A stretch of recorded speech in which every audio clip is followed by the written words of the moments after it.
Anoma has been supported now by some of the largest crypto funds in the world, people like Polychain and Coinbase Ventures, and it's great to have Chris, who's one of the co-founders here today. So Chris, Ara, and Adrian started the project, I guess, a couple of years ago, and we're really proud to be investors and supporters. And like I say, I really think kind of what Anoma's working on is hugely innovative and is really where the puck's headed. So to kick things off, Chris, maybe you can kind of give us the 2-minute elevator pitch on what is Anoma and why does it matter? Right. Well, this is always the tricky question.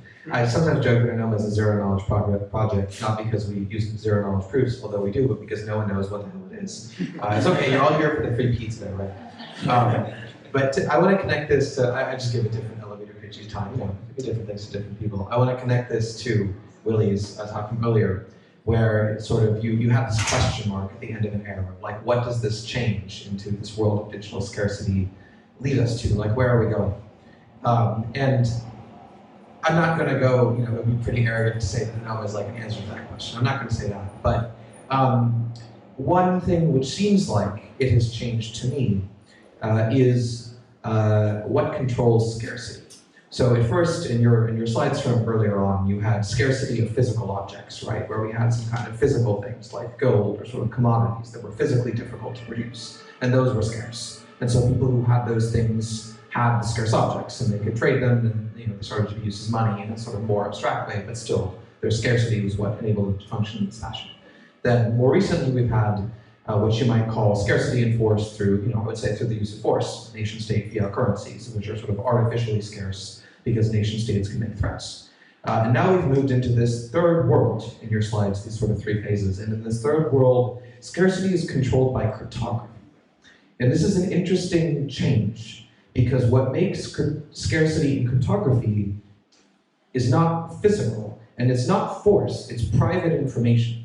And private information can be created by anyone in any way they want to.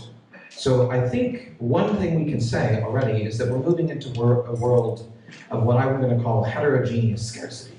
So there will still be scarce things, cryptographically scarce things. And it's useful to have scarcity because it allows you to measure. With no scarcity, you can't measure. And there are things in the world that we, at least for the time being, want to be able to measure. But as opposed to a world of sort of some very few physically scarce objects like gold, and also as opposed to a world of some sort of very few physically scarce nation-state fiat currencies, I think we're going to move into a world where there are a lot of different scarce things. And maybe not even everyone knows about all the things which are scarce. People create a scarce measure when they want to measure something, and they have some people they want to measure something with. So, to bring that back, I promise, eventually I will talk about Anoma.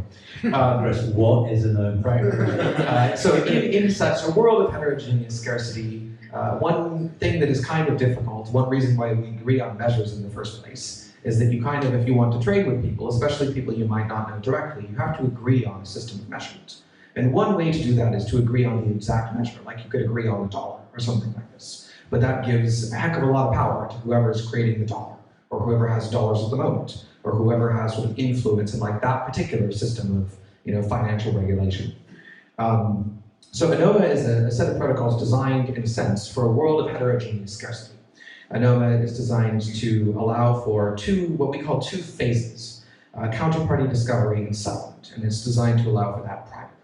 Settlement is what you usually think of when you think of a blockchain. Like, if you don't need to settle something, boy, please don't use a blockchain, right?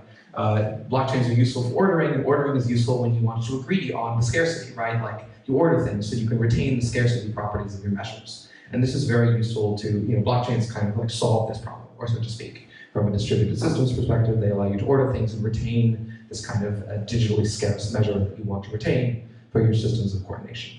But settlement only happens when you know what you want.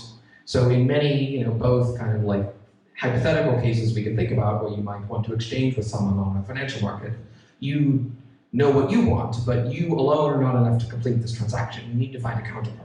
This goes all the way from bartering, where you have eggs and want bread, to sort of you have dollars and want euros. You need to find a counterparty.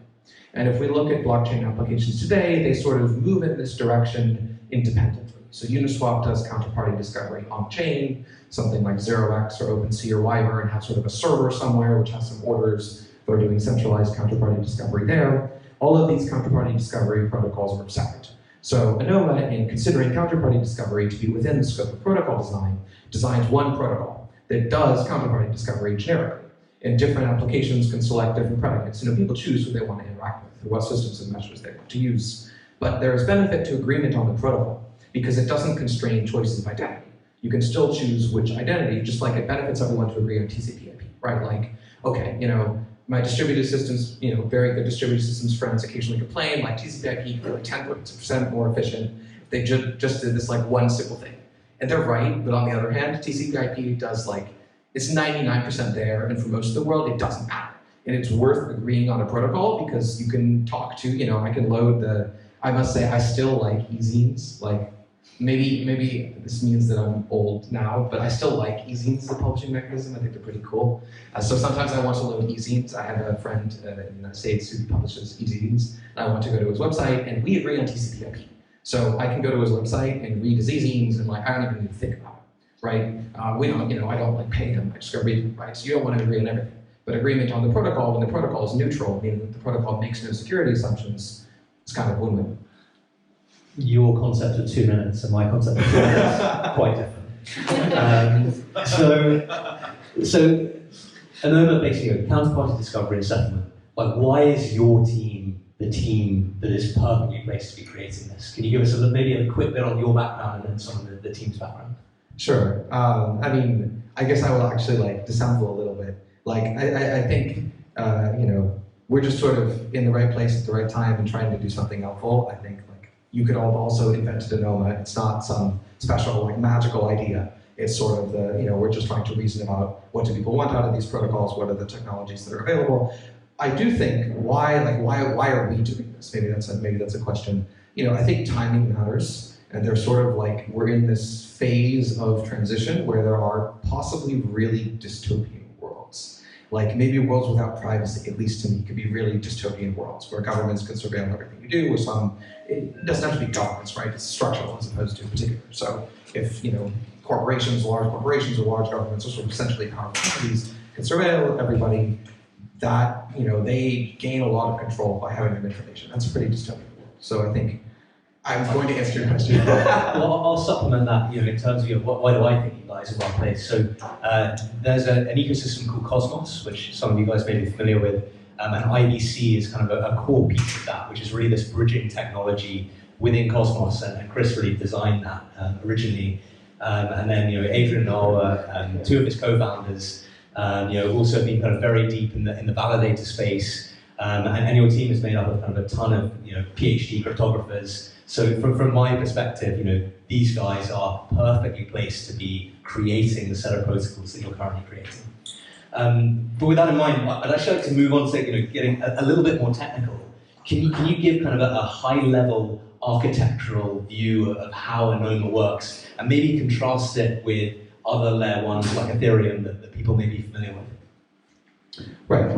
So I think it's best to break this up. I've learned that I'm terrible at explaining things, so I'm going to steal here from Adrian's explanations, which are better than mine. And I'm going to break up the history of blockchain development into 3 phases. So first we started, and here I'm not, to be clear, this is not intended as an opinion on assets. I'm interested in protocols. And so I'm just talking about the evolution of protocol designs, which evolve because someone comes up with one, someone else knows about it, and builds a different one. Why would they bother to copy the protocol, right? So they'll build something else. So we started off with Bitcoin. Bitcoin brought what you might call sort of just the basic blockchain single asset settlement. And it had some very limited programmability in terms of Bitcoin scripts, but they weren't stateful. You couldn't really build very interesting applications. People tried colored coins. I used them a long time ago, but it wasn't, maybe some things were in principle possible, but the protocol just hadn't been designed for that. It was designed for Bitcoin, and it was designed to be simple and work for Bitcoin, and it did those things wonderfully, but it didn't do other things that it wasn't designed for. So along came Ethereum a few years later and tried to provide for programmable settlement. And with programmable settlement still, the protocol was doing settlement. So when you send a Bitcoin transaction and when you send an Ethereum transaction, the transaction is it's final. You already know what you want. You already know who's involved. Maybe it's doing something there, but the transaction is a settlement instruction to the ledger. And Ethereum made settlement more programmable. So now people can write smart contracts, they can control some of the rules that govern what transactions did, which transactions were considered valid, etc. But when users use these kinds of distributed applications, often they need to do something prior to settlement. They need to do counterparty discovery. So you can think of it, the Anoma architecture is, it's similar to Ethereum, there's programmable settlement, but there's also this phase of counterparty discovery prior to that. And we sort of vertically integrate the whole thing so it all works together very nicely. Yeah. And so I guess that leads on to this idea around Anoma being intent-centric. And so maybe I'll start with my kind of dummies explanation of what I think that is, and then you can correct me. But if I go to Ethereum today, and let's say I have 100 USDT, and what I want is some ETH. So my intent is to kind of convert this USDT into ETH. That is not a statement that I can make to Ethereum because the protocol does not understand that, that intent. Instead, I have to find an application on Ethereum like Uniswap or CowSwap or whatever it is, and then using that application, I very specifically make a trade. Whereas on Anoma, I can directly convey my intent to the protocol. Is that kind of broadly? That's absolutely right. Honestly, this, it may sound like a complex thing, but intent-centric design is just the realization that users don't care about your blockchain. I like blockchains, I like protocol designs, and I would be very flattered if when people use my blockchain, they were like, oh, how does this work? Which instructions do I have to send? What are your opcodes? And I've just come to the sobering realization that I am alone. I found some people, I'm glad to be here. I'm glad to have found the community of people in the world who care about blockchains. They are not most people. Most people don't care. And they want something. They want the system to do something for them, right? They have an intent. They have X and they want Y. They want to send money to their friend. They want something to happen, right? So they observe the system and they have some preferences about the state of the system, you should say. They want to do something with it. They don't care how it happens. How it happens is up to the computer scientists and the algorithms, as long as they can specify what they want and they get what they want, they're happy.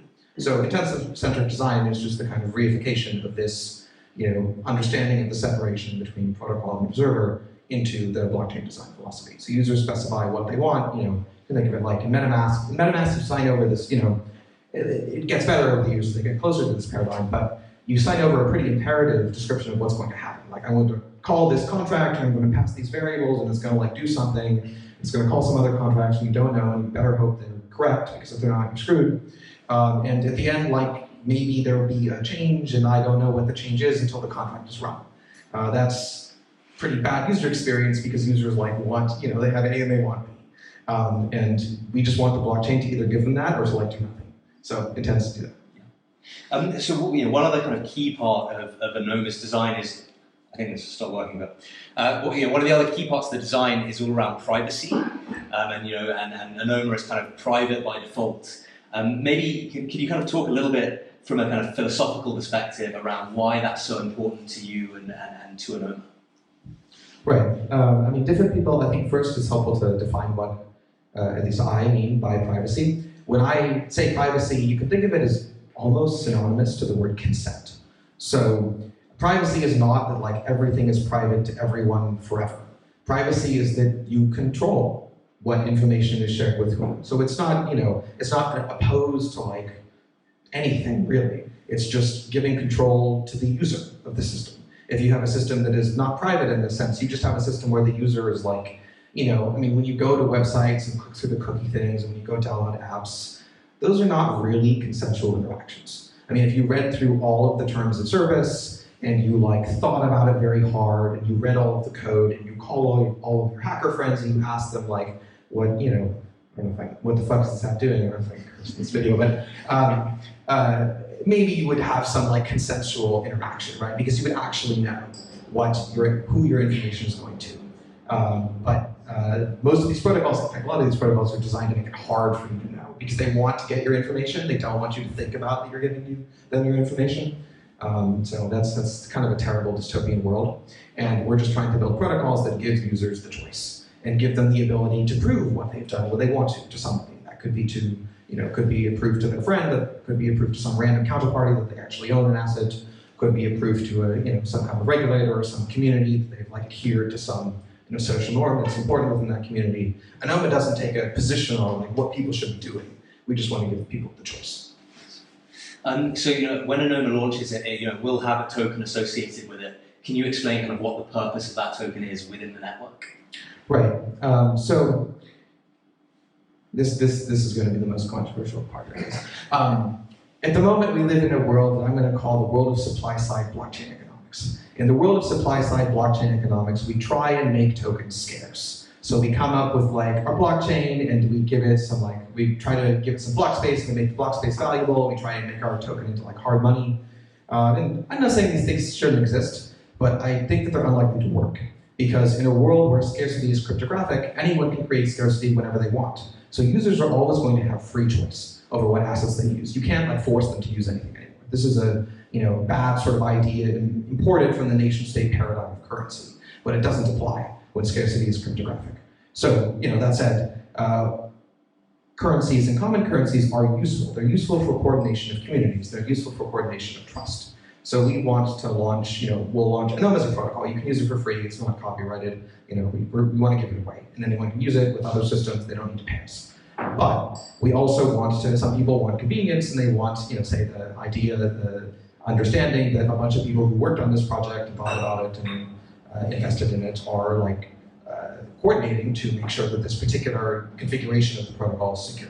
So when we launch with the Anoma token, that will be the staking token for one L1 instance. It will also allow users, this is kind of like a minor UX win, doesn't change the economics, but if you stake the token, you can get free gas. So it's more like another thing to reduce UX, just like most users have 5 free transactions per month on their bank account. And there are settlement fees, like the bank does in fact pay something to do all of this, but they make it less painful for you to think about for common use cases, making it free. We can do the same. And we think also in the intent process layer, staked Anoma token can be used as a form of reputation, which will convince solvers to try and solve your intents. So I would say it's like a point at which the community can coordinate around, and we want to make that welcoming and trustworthy. Assets are trust in this world of cryptographic scarcity, so we're just trying to craft one that people can choose if they want to.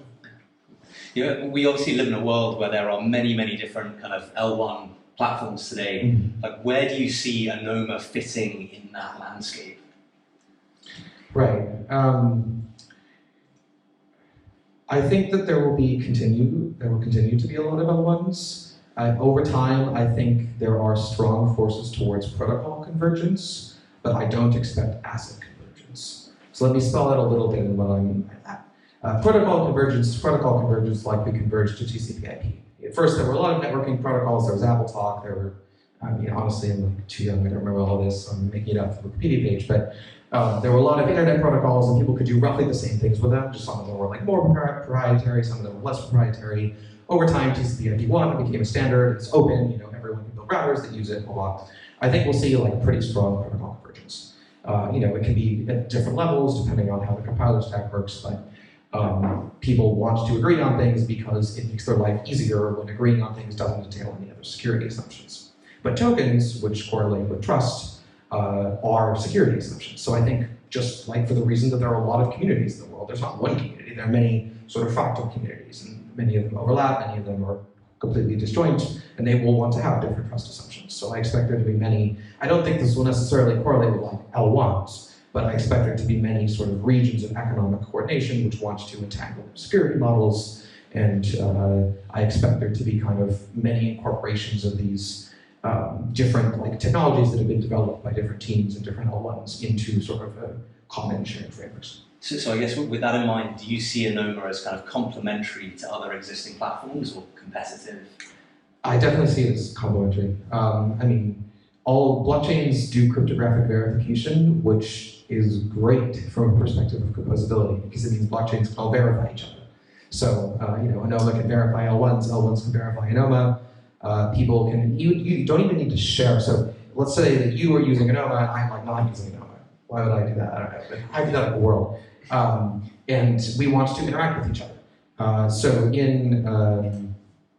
At the moment, in the sort of world that without IBC or some interoperability, we actually can't because we're using separate trust domains.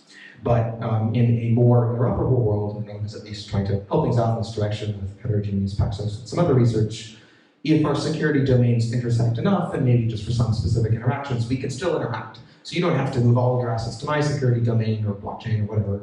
I don't have to move all my assets to yours just for this interaction. If we can agree on enough overlap in our security domains, interaction can happen, and we're all happy. you get your, you get my asset which is now on your chain, I get your asset which is now on my chain. Yeah, so I think this is quite complementary. I mean, there's certainly some sense in which assets kind of compete. You sell one thing, you buy the other thing. But this really does depend on your choices of measurement. So if you measure things in US dollars, you have to use your US dollars to buy one thing or another. But if people use heterogeneous systems of measurement, you don't anymore. So the first kind of instantiation of Anoma is launching pretty soon, which is this thing called Namada. So maybe you could tell us a bit about basically what is Namada and what will it be used for? Right. So this brings me back to my earlier point, promise won't be more than one extra sentence, which is that timing matters and privacy is normal, and privacy is kind of at risk of being denormalized by unfortunate circumstances and confusion.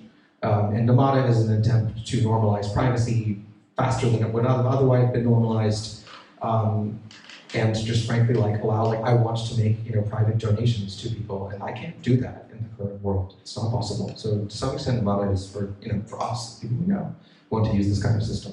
Namada is a sovereign proof-of-stake layer 1, comes with its own token, which we haven't actually directly sold, so giving away to some existing contributors and other parties some retroactive public goods funding. And it allows for shielded transfers in any asset. So it's sort of asset agnostic. You can transfer in other assets over IBC or from Ethereum, and you can use them with the multi-asset shielded pool, which is some technology we've developed, builds upon some work by ECC and Zcash, and send your transfers using Namada without anyone in the world, apart from who you sent it to, knowing anything about it. Maybe for a bit of fun, so the way that Namada is going to kind of kick off, at the Genesis block, there has to be some level of randomness added to the system. And so I think starting this Sunday is a thing called the Trusted Setup Ceremony, where basically anyone in the world can contribute some level of randomness. Maybe could you give us an example of something really fun you could do with that trusted ceremony, how you can take part, and in particular, so this has happened before with Zcash. Yeah. Right. I mean, I used to work on underwater robotics, and the nice thing about underwater robotics was that you had a physical thing, and the physical thing would go somewhere, right? You could see it. And now I work in this abstract conceptual land, and on the one hand, it's nice because your submarine never floods. If you deal with a physical submarine, it fucking floods. It's a pain in the ass, right? But in abstract world, you don't have to deal with this. But on the other hand, you never get to see anything physical. So a trusted setup is a great opportunity because randomness information is in some sense physical, right? In representation, when you read it off on your computer to take part in the trusted setup.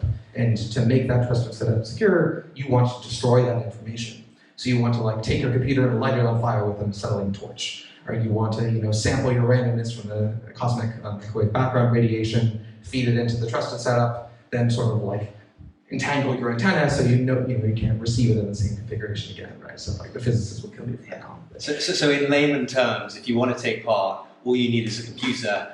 You run some software. Your randomness is then provided. But what you then want to do is destroy any trace of what you've done. And if you are sure that you yourself have destroyed any trace of what you've done, you know that the entire Namada blockchain is now secure. And the privacy of that blockchain can never be broken because you contributed a part that is purely random, that no one else will ever know kind of the private part of it. So if you want to take part in the next few weeks, you can literally do this with a computer, and if you destroy that computer effectively, you know there is privacy in the market. Maybe just kind of one final question for me, and then I'll open up to the floor. What are you most excited about when it comes to Anoma and Namada? Any kind of specific use case that really kind of gets you going? Right. There are quite a few of them. I think one thing I'm really interested in is community currencies or kind of local credit systems. Often these suffer from, for example, I'm good friends with some of the Circles folks in Berlin who are doing really amazing work. And they kind of want privacy for this system, right? Communities don't necessarily want all of their, just like an easy analogy that will, I think, help convey this is to think about a family or a company or kind of like a close-knit social group. You don't want all of your interactions to be public to the outside world. It would be inconceivable, in fact. We wouldn't have a functioning society if everyone's interactions were always public to the outside world. You want privacy, and you also want to be able to interface with the world. You want the company to be able to pay people, the company to be able to do things. You want a notion of, in this sense, collective identity. And I think that Anoma tries to provide primitives to make all of this work, make it private, but also allow you to sort of have visible identities that you can show to the outside world, that you can pay from, that they can pay, that you can interact with in these sort of very configurable fashions. And I think there are already a lot of, we're trying to help people who already have problems that this technology solves. This includes circles, this includes dApp developers. We've been talking a lot with Gitcoin, which could really use this intent system, because at the moment they just do it all with a multisig. And with the intents, they can still give their users the UX of doing it all with a multisig, but actually use the smart contract and do it privately. Explaining it takes some work, but on the other hand, once we manage to explain it, people tend to go like, these are like 4 of my problems, and this architecture solves all 4 of my problems. When is it ready? And then I'm like, Soon. Soon, yeah. Right, with that, I'll open up to the floor. Anyone kind of have any questions?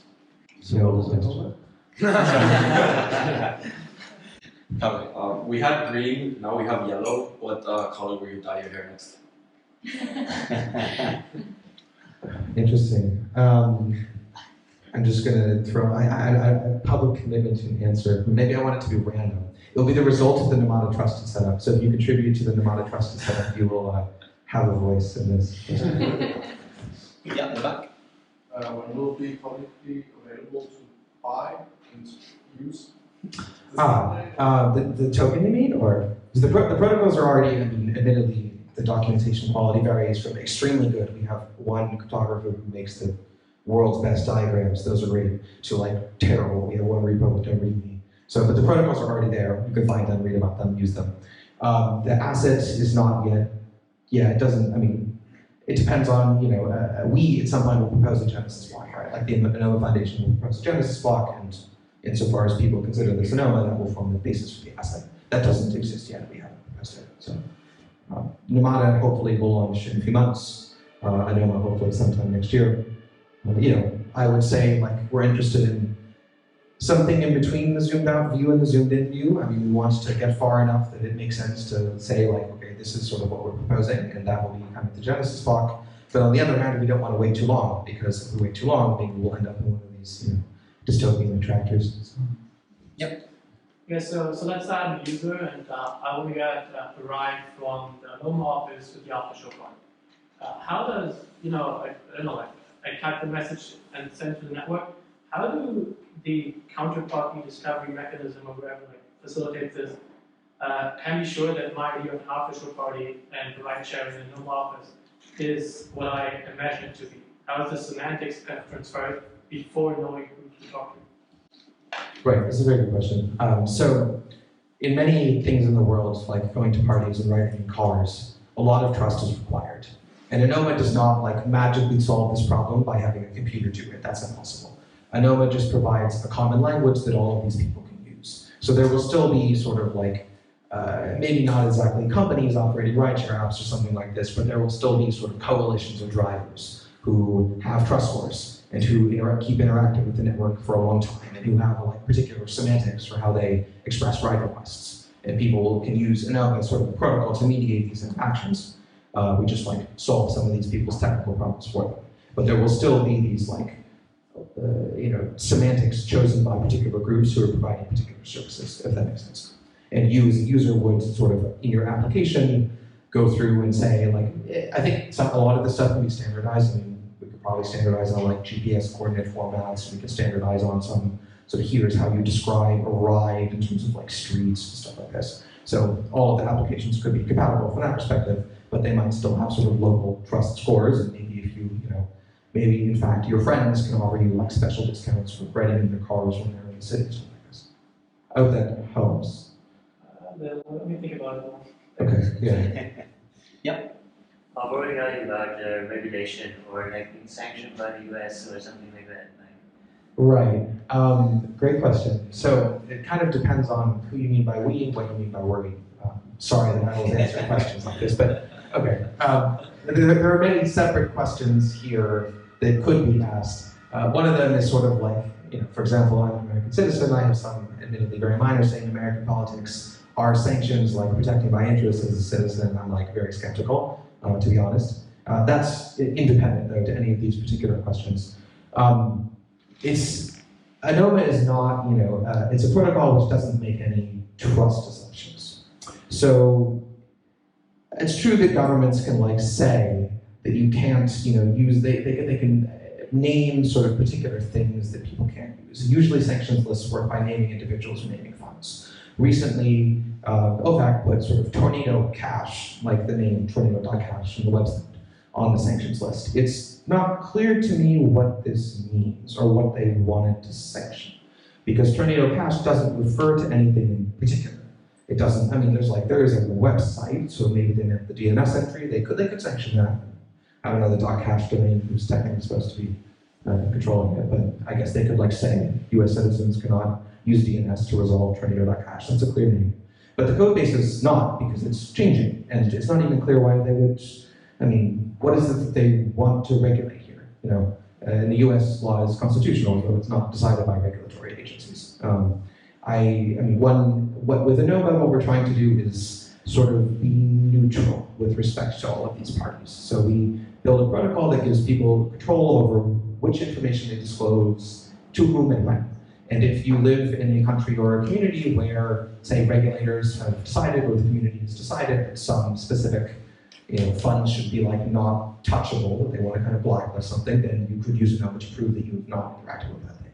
So it's compatible in this sense, but the protocol doesn't really dictate what people should do. It just gives them tools to do whatever they do consensually, like to know that it's happening clearly, and to prove what they want to prove and not to prove what they don't want to prove. And if they don't reveal private information, private information is private. Like, okay, the government can show up in your house and with a hammer and threaten you, but they actually don't have any force. Like the force can't extract private information. So it can threaten, but if you know the password, the government's not making a credible threat, because you just don't ever have to give it to them. They can make your life miserable, but eventually, you can fight the laws of physics, but only for so long. Right. Any other questions? Yeah. Will it be possible to bridge between Anoma and other protocols, or is it already possible? Absolutely. So the Namada, the sort of first instance that we're launching, supports IBC, so you can use it to bridge to all of our Cosmos compatible chains which support IBC, and that includes an Ethereum bridge. So you can bridge to Ethereum and other Ethereum bridge chains. Maybe one thing I just add that I actually really like, so the Anoma guys are building a direct bridge to Ethereum. So most bridging technologies today actually rely on kind of three parties for trust, where you have to trust your own chain, you have to trust the chain you're moving to, and you have to trust the bridge. Whereas Anoma is directly building a link to Ethereum, meaning you only have to trust Anoma and Ethereum. That's pretty right? That's right, that's right. One thing at least that's like important, I think, to me and for the whole industry in terms of UX, is to make user security assumptions simple. When users use these DeFi protocols, and like many tokens acts, and a lot of them have mistakes, people don't read everything and they don't understand exactly why. They just get this like general sense of like this whole system is insecure. And this sucks. It sucks for the people, it sucks for the projects, it sucks for like our relationships with regulators and other parties we want to be able to be honest and direct with. So we're, from a security perspective, we're trying to provide a protocol that separates architecture from security and provide clear, very simple options for security assumptions, such as the Namada network token that people can make. Yes, let's make this last question. Yes, so is there such a thing as settlement in Anoma? And if so, when and how and where does it happen? Right, settlement happens at the end. The reason I talked more about the other part is because settlement is kind of like already pretty well understood from Ethereum. Anoma supports settlement backends kind of as a layer one, so there will be a particular blockchain that uses the Anoma token that we launched that you can use as a settlement backend. When you do counterparty discovery, most of the work happens during counterparty discovery. So you can think of kind of like the way Anoma does counterparty discovery is providing like a free private rollup for all of your transactions in that like language, because you've already done the computation, and in case if you want privacy, and even if you don't, you can prove that it's correct before you submit the transaction. So the settlement part is sort of like just notarizing it and preventing double spend in the future. So do they have any bridge to reality? Like, is it the right cherry that is settled, or is it the token of the right to write that? Is there any bridge to reality? Well, this is a very fundamental question. In some sense, the bridge to reality is mediated through human consciousness. So you can think of it, sounds more complex, but like, okay, how does a like property, like, so somewhere in Berlin, I mean, actually, I think I know we're in Berlin. There's a big office. In the office are a lot of documents that say like X owns this apartment, Y owns this apartment, Z owns this apartment, right? There's a property registry. Those are just documents that have like symbols on them. So how does this relate to the apartments, right? Same problem. So human consensus mediates the relationship between the digital system and the physical world, just like human consensus mediates the relationship between symbolic representations of property ownership or symbolic representations of law in the physical world. Right, so why Anoma as a database and not any other database that is somehow distributed? Why Anoma is a database and not any other database? Depending on what you want out of a database, this could be a more or less technical question. Anoma is kind of like a database protocol more than it is, we want specific blockchains, i.e. specific databases, and you could choose to use one of those, and you would choose to use one of those because you sort of are comfortable with the trust assumptions and want to interact with people who also use one of those. As to why or why not you might choose to use the protocol, if you don't care about, so one thing I guess I would say, like some databases only care about eventual consistency or much weaker notions of consistency, and their probably different system architecture choices make sense. Anoma does a lot of things to achieve finality, to achieve privacy, and if you're working with code on your computer using Git, you should probably keep using Git and probably not using Anoma. I think finishing on kind of what is human consciousness is quite a fitting way to end. Chris, where can people learn more about Anoma and Namada? Right, so I would encourage going to anoma.net or namada.net. Namada.net will take you to the trusted setup. Anoma.net has a bunch of very abstract fractal images which look really cool. And it will take you to all of the links to papers, and then you can read the papers, and then you can decide whether or not Anoma is the database system. Cool. Well, thank you, Chris. Really enjoyed that. Thank you. And thank you, everyone.